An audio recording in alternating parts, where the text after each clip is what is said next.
नमस्कार मित्रांनो, न खाई भोगी तो सदा रोगी हे वाक्य आपण अनेकदा ऐकले असेल। आपल्यापैकी अनेकांना भोगी म्हणजे केवळ महिलांनी केस धुण्याचा सण, भोगीची भाजी बनवायची एवढंच माहीत असेल। पण खरं तर भोगी का आणि कशासाठी साजरी केली जाते हे अनेकांना माहिती नसतं। म्हणूनच आजच्या व्हिडिओमध्ये आम्ही तुम्हाला भोगी सणाची सविस्तर माहिती देणार आहोत।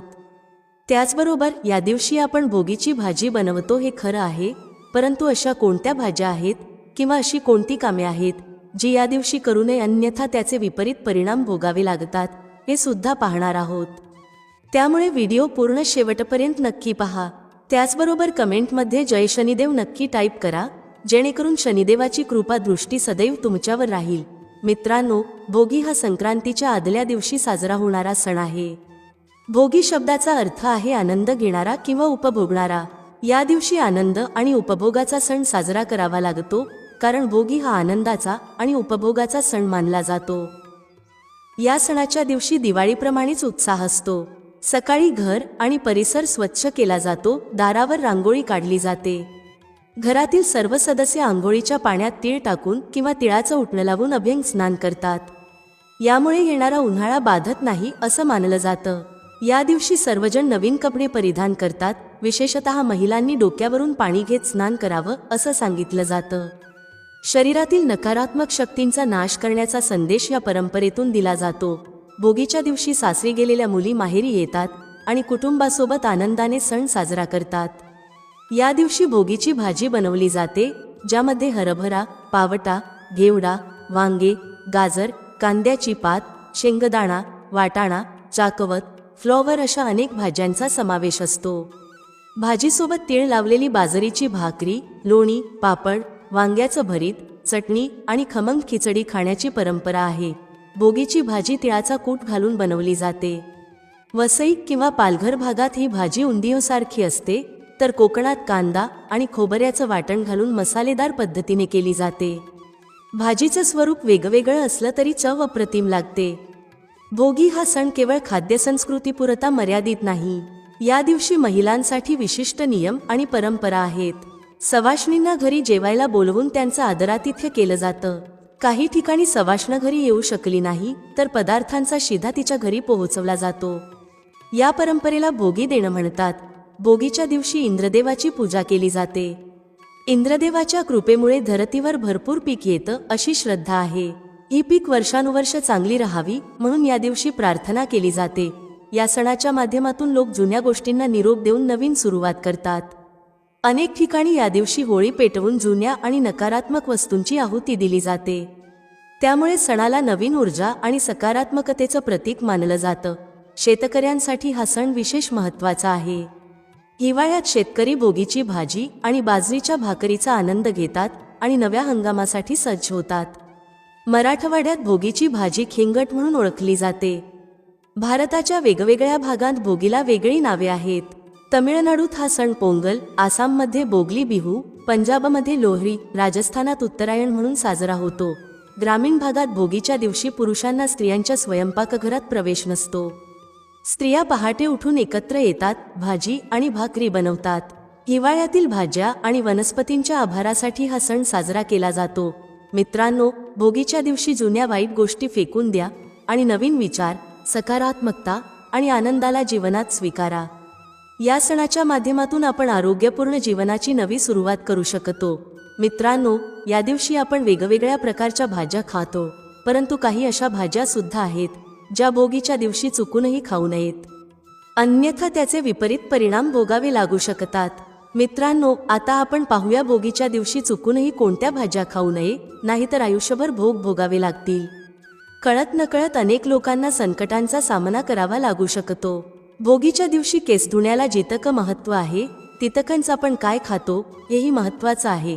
त्यामुळे त्या दिवशी चुकून सुद्धा ही भाजी खाऊ नका। तर कोणती आहे ती भाजी नक्की जाणून घेऊया। पण व्हिडिओमध्ये पुढे जाण्याआधी माझी तुम्हाला विनंती आहे की कृपया चॅनेलवरती नवीन असाल तर सबस्क्राईब करा। त्याचबरोबर जर अजून तुम्ही जय शनिदेव महाराज कमेंटमध्ये टाईप नाही केलं तर आत्ताच टाईप करा। त्याचबरोबर व्हिडिओ लाईक करा आणि तुमच्या प्रियजनांसोबत शेअर नक्की करा। येत्या 13 जानेवारीला भोगी आहे।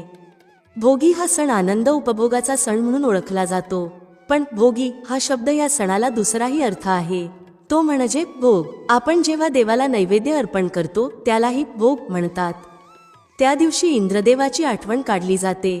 देवराज इंद्र यांना आपल्या शेतात पीक चांगले पिकावे म्हणून प्रार्थना केली जाते. अशी मान्यता आहे की हे पीक वर्षानुवर्षे चांगले पिकत राहावे अशी प्रार्थना भोगीच्या दिवशी केली जाते. हिवाळ्याच्या ऋतूमध्ये सर्व प्रकारच्या भाज्या सहज उपलब्ध असतात. त्या हंगामात नवीन भर आलेला असतो, त्यामुळे थकलेल्या शेतकऱ्यांना थोडा विसावा मिळतो. मग या मोसमात शेतकरी भोगीची भाजी आणि बाजरीच्या भाकरीचा आस्वाद घेत असतात. न खाये भोगी तो सदा रोगी अशी एक म्हण आपण नक्कीच ऐकली असेल.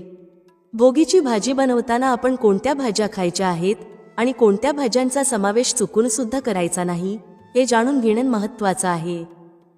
या दिवशी आपण काही उपाय किंवा सेवा केल्या तर कित्येक पटींनी पुण्यफळ मिळतं. मात्र जर चुका झाल्या तर त्याचे दुष्परिणाम देखील भोगावे लागतात. आपण जाणून बुजून अशा गोष्टी करत नसतो, पण जर काही गोष्टी माहीत नसल्या तर नकळत चुका होतात. भोगीच्या दिवशी कोणत्या चुका करू नयेत आणि काय करावं याबद्दलची माहिती आता आपण पुढे जाणून घेणार आहोत.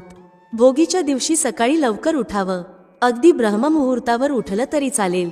ब्रह्ममुहूर्तावर पूजा आणि सेवा केल्याने त्याचं फळ कित्येक पटींनी जास्त मिळतं, कारण त्या वेळेला वातावरण शुद्ध आणि शांत असतं. या दिवशी अभ्यंगस्नानालाही खूप महत्त्व आहे. भोगीच्या दिवशी तिळाचं उटणं तयार करावं.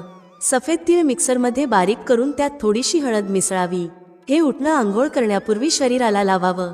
त्यामुळे शरीरातील नकारात्मक ऊर्जा दूर होण्यास मदत होते. प्रत्येक ठिकाणची पद्धत वेगळी असते. तुम्ही तुमच्या पद्धतीने भोगीचा सण साजरा करू शकता. उटणं लावून झाल्यावर आंघोळीच्या पाण्यात सफेद तीळ आणि गंगाजलाचे 2 थेंब घालावेत. या पाण्याने आंघोळ करावी. केसांवरून पाणी घ्यायचं आहे हे मात्र विसरू नका. घरातील सर्व सदस्यांनी अगदी लहान बाळांनी सुद्धा हे उटणं आणि तिळाचं पाणी वापरावं. यामुळे नकारात्मक ऊर्जा दूर होतेच, शिवाय आजार आणि मनातील वाईट विचारही नष्ट होतात. आंघोळ झाल्यानंतर शुभ्र किंवा हलक्या रंगाचे वस्त्र परिधान करावं. भोगीची भाजी सकाळीच बनवावी, कारण ही भाजी देवाला नैवेद्य दाखवायची असते. भोगीच्या भाजीला खिंगाट असंही म्हणतात. भोगी सणाच्या दिवशी अनेक भाज्या एकत्र केल्या जातात. यामध्ये प्रामुख्याने हरभरा, पावटा, घेवडा, वांगे, गाजर, कांदापात, शेंगदाणा, वाटाणा, बोर, चाकवत, फ्लॉवर अगदी सगळ्या भाज्या वापरल्या जातात. तसेच या दिवशी चपाती न बनवता प्रामुख्याने बाजरीची भाकरी बनवली जाते. बाजरीची भाकरी बनवताना भाकरीच्या पिठात थोडेसे सफेद तीळ टाकायचे असतात. भाकरीचे पीठ मळत असताना थोडे तीळ मिसळावे किंवा भाकरीवर वरून थोडेसे तीळ लावावेत. तीळ लावलेली बाजरीची भाकरी या दिवशी खास बनवली जाते. पहिल्या बाजरीच्या भाकरीचा नैवेद्य देवाला दाखवायचा असतो. यासोबत लोणी, पापड, वांग्याची भरीत, चटणी किंवा खमंग खिचडी करण्याची देखील परंपरा आहे. राळ्याचा भातही खूप ठिकाणी बनवला जातो. काही ठिकाणी बाजरीची भाकरी आणि भोगीची भाजी सुगडामध्ये टाकली जाते. सुगड अगोदर स्वच्छ पुसून घ्यायचा आणि नैवेद्य अर्पण करताना त्यामध्ये भाकरी आणि भाजी ठेवायची. हा नैवेद्य देवासमोर ठेवून रात्रभर तसेच ठेवला जातो. दुसऱ्या दिवशी उपवास धरलेल्या महिलांनी हा नैवेद्य ग्रहण करावा अशीही काही ठिकाणी पद्धत आहे. तुमच्याकडे जशी पद्धत असेल त्या पद्धतीने तुम्ही नैवेद्य अर्पण करू शकता. बाजरीची भाकरी आणि भोगीची भाजी बनवताना प्रथम देवाला नैवेद्य दाखवणं खूप महत्त्वाचं आहे. भोगीच्या भाज्यांना खूप महत्त्व आहे, कारण प्रत्येक भाजीचं स्वतःचं वेगळं महत्त्व आहे. भोगीच्या दिवशी वांगे वाताळ असल्याने टाळावं असं सांगितलं जातं, पण आयुर्वेदानुसार थंडीच्या दिवसांत वांग्याचं भरीत किंवा भाजी खाणं आरोग्यदायी मानलं जातं. शेंगदाणे आणि तीळ हे ऊर्जा देणारे पदार्थ आहेत. यामध्ये तेलाचं प्रमाण जास्त असल्यामुळे स्नायूंना आणि हाडांना लवचिक ठेवण्याचं काम हे पदार्थ करतात. या पदार्थांमुळे त्वचेतील कोरडेपणा दूर होतो. हिवाळ्यात उष्णता आणि पोषण देण्यासाठी तीळ, लोणी, तूप यांचा आहारात समावेश करावा. भोगीच्या भाज्यांमध्ये दुग्धजन्य पदार्थही खाल्ले जातात, जे पचनासाठी चांगले असतात आणि शरीराला उष्णता देतात. बाजरी उष्ण असल्यामुळे हिवाळ्यात ती खूप लाभदायक असते. बाजरीचं पीठ भिजवताना त्यात तीळ टाकावेत आणि तीळ लावलेली भाकरी भोगीच्या भाजीसोबत खाल्ल्याने शरीराला उष्णता मिळते. भोगी सणाचं आणखी एक वैशिष्ट्य म्हणजे पाण्यात तीळ टाकून आंघोळ करणं. थंडीमुळे त्वचेसाठी ही पद्धत लाभदायक असते. विदर्भ आणि मराठवाड्यात भोगीच्या दिवशी सासूरवाशीण मुली माहेरी येतात. या दिवशी जुन्या वाईट गोष्टींचा त्याग करून चांगल्या गोष्टी स्वीकारल्या जातात. तिळगुळ देऊन क्षमा मागितली जाते आणि नात्यातील गोडवा टिकवण्यासाठी शुभेच्छा दिल्या जातात. या दिवशी चुकून सुद्धा केस कापू नका, भांडण टाळा आणि अपशब्द बोलून कोणालाही दुखवू नका. उलट सत्कार्यात वेळ घालवा. भोगीची भाजी बनवून नैवेद्य अर्पण करताना देवघरात एक दिवा प्रज्वलित करायचा असतो. यासाठी एक प्लेट घ्या, त्यात थोडेसे तांदूळ ठेवा आणि एक मातीची पणती किंवा दिवा घ्या. दिव्यामध्ये शुद्ध तूप किंवा तिळाचं तेल, चिमूटभर हळद आणि 21 सफेद तीळ टाकावेत. दिव्याला हळदी कुंकू लावून फुलवात ठेवावी आणि दिवा प्रज्वलित करावा. नैवेद्य अर्पण करताना मनापासून प्रार्थना करा. तिळाचं तेल, कापसाची वात, तेवत राहावं. या ओळींत खूप मोठा अर्थ दडलेला आहे. पहा, तिळाचं तेल आणि कापसाची वात बाजारातून विकत आणलेली नसावी, तर ती शेतातून उत्पादित केलेली असावी. दिवा मध्यरात्रीपर्यंत तेवत राहावा एवढा खर्च करण्याची क्षमता आणि दान आपल्यात असू दे अशी प्रार्थना करावी.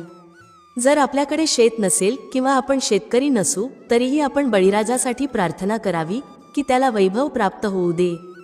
कारण बळीराजामुळेच सर्व सजीव आहेत. बळीराजा रात्रंदिवस कष्ट करतो, त्याला अन्नदाता म्हटलं जातं. आपला अन्नदाता सुखी राहिला तरच आपण उपभोग घेऊ शकतो, हे सत्य आहे. या दिवशी देवाला नैवेद्य अर्पण केल्यानंतर ओम नमो भगवते वासुदेवाय या मंत्राचा 108 वेळा जप करावा. त्यानंतर तुमच्या जीवनातील जे अडथळे किंवा अडचणी आहेत त्याबद्दल भगवान विष्णूंना सांगावं. घरामध्ये पैसा येत असला तरी तो टिकत नसेल, मुलांच्या अभ्यासात प्रगती होत नसेल, संततीप्राप्तीसाठी किंवा विवाह जुळून येण्यासाठी तुमच्या मनातील इच्छा व्यक्त करा. जो काही मनात आहे तो विचार स्पष्ट बोलून दाखवा. या दिवशी विष्णू सहस्त्रनामाचं पठण करावं. भगवान विष्णूंना तुमची इच्छा सांगावी. हे पठण केल्याने किंवा मोबाईलवर ऐकूनही श्रवण केल्याने मनोकामना पूर्ण होतात. या दिवशी भगवान विष्णूंची सेवा जितकी अधिक कराल तितकं चांगलं फळ कित्येक पटीने मिळेल. याच दिवशी काही विशिष्ट भाज्यांचं सेवन चुकून सुद्धा करू नये. त्यामध्ये मसुरी डाळीची भाजी अजिबात खायची नाही. भोगीची भाजी करताना किंवा खिचडी भात बनवत असताना मसुरी डाळ टाळावी. मसुरी डाळ भोगीच्या दिवशी पूर्णपणे वर्ज्य मानली आहे. याशिवाय सोयाबीन सुद्धा या दिवशी टाळावं. भोगीच्या आदल्या दिवशी संध्याकाळपासूनच या भाज्या वर्ज्य कराव्यात. भोगीच्या दिवशी मांसाहार पूर्णपणे टाळावा. जर तुम्हाला हा माहितीपूर्ण व्हिडिओ उपयुक्त वाटला असेल तर व्हिडिओला लाईक करा आणि चॅनेलला सबस्क्राईब करून आम्हाला प्रोत्साहन द्या. व्हिडिओ शेवटपर्यंत पाहिल्याबद्दल आपणा सर्वांचे मनःपूर्वक आभार. भेटूया पुढील व्हिडिओमध्ये एका नवीन चर्चेसह.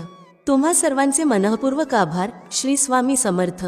जय श्री राम, जय श्री हनुमान, जय श्री कृष्ण, जय माता लक्ष्मी.